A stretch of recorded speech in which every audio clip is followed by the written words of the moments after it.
మెదక్ జిల్లాలో ఉపాధ్యాయ మరియు పట్టభద్రుల శాసన మండలి ఎన్నికలకు సంబంధించి ఎన్నికల ప్రవర్తన నియమావళిని ప్రతి ఒక్క పొలిటికల్ పార్టీ ఇండిపెండెంట్ అభ్యర్థి తూచా తప్పకుండా పాటించాలని జిల్లా కలెక్టర్ రాహుల్ రాజ్ సూచించారు. సోమవారం మెదక్ జిల్లా నిజాంపేట్ మండల క్షేత్రస్థాయి పర్యటనలో భాగంగా జిల్లా పరిషత్ పాఠశాలలో పోలింగ్ కేంద్రాలను సంబంధిత తహసీల్దార్తో కలిసి కలెక్టర్ పరిశీలించారు. ఈ సందర్భంగా ఆయన మాట్లాడుతూ ఎమ్మెల్సీ, గ్రాడ్యుయేట్ మరియు టీచర్స్ ఎన్నికల నిర్వహణకు జిల్లాలోని 21 మండలాల పరిధిలో గ్రాడ్యుయేట్, టీచర్స్ మొత్తం 43 పోలింగ్ కేంద్రాలను ఏర్పాటు చేస్తున్నట్టు తెలిపారు. ఈ కార్యక్రమంలో తహసీల్దార్ సురేష్ కుమార్, రెవెన్యూ సిబ్బంది పాల్గొన్నారు.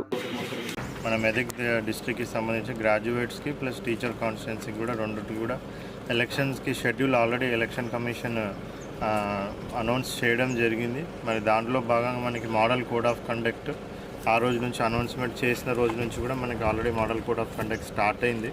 సో మన డిస్ట్రిక్ట్ మొత్తం కూడా 24 అవర్స్, 48 అవర్స్, 72 అవర్స్ ఎస్ఓపి ప్రకారం total model code of conduct మన జిల్లా వ్యాప్తంగా కూడా మొత్తం ఇంప్లిమెంట్ చేయడం జరుగుతుంది.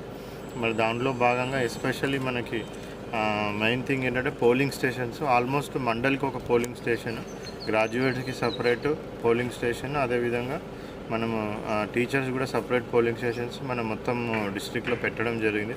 సుమారుగా 22 వరకు గ్రాడ్యుయేట్స్, 22 వరకు కూడా టీచర్స్కి పోలింగ్ స్టేషన్స్ ఉన్నాయి. మరి ఈరోజు నిజాంపేట్ మండల్ ఇలా మనకి 2 పోలింగ్ స్టేషన్స్ సపరేట్గా గ్రాడ్యుయేట్స్కి ఒకటి, సపరేట్గా టీచర్స్కి ఒకటి కూడా మరి మన ఈ హై స్కూల్లో పెట్టడం జరిగింది. సో ఇది ఒకసారి విజిట్ చేసినాం. సో ఉన్న పోలింగ్ స్టేషన్స్ కూడా అడిక్వేట్గా ఉన్నాయి. సో ఏఎంఎఫ్, బిఎంఎఫ్ అంటారు, అజ్యూర్డ్ మినిమం ఫెసిలిటీస్, అదేవిధంగా బేసిక్ మినిమం ఫెసిలిటీస్ అనేసి అవన్నీ కూడా అడిక్వేట్గా ఉన్నాయి.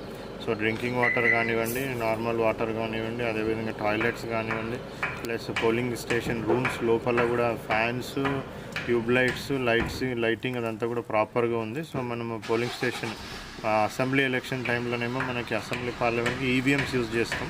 బట్ ఈ ఎలక్షన్కి ఏంటంటే మనం బ్యాలెట్ పేపర్ యూజ్ చేస్తాం. మరిన్ని అప్డేట్స్ కోసం మా ఛానల్ని సబ్స్క్రైబ్ చేయండి.